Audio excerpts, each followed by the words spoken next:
Taking into account the historical background of Colombia as a Spanish colony and later as an independent nation, we find a transformation of the language as a political, economic, and social instrument.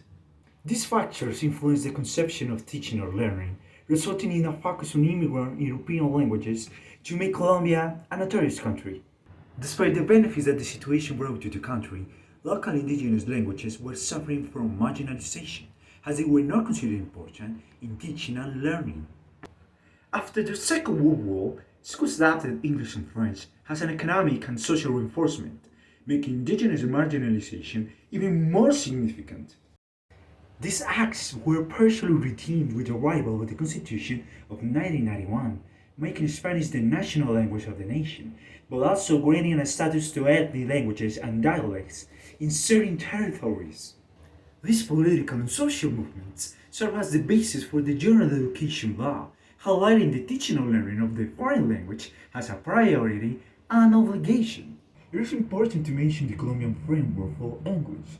This alliance with the United Kingdom focuses on strengthening teacher training in English and their access to the regions. The first phase consisted of scholarships for teacher training in a foreign language, and the second phase focused on the search for bilingual policies. Years later, in 2005, the Ministry of Education integrated a model that seeks to favor Colombia's strategic position in the world. Due to the weak response in schools regarding the second language, this program was called National Bilingual Program. This program incorporates information and communication technologies into education, along with the evaluation procedures and the consolidation of multilingual models for indigenous and ethnic groups. With this, Decree 387 was issued, which adopted the Common European Framework as a reference for teaching and learning languages. These actions generated an impact in local areas. For years, the mayor's office in Medellin increased the levels of competence, and the foreign language was used for economic and social reasons, all with the aim of involving Medellin in the universal community.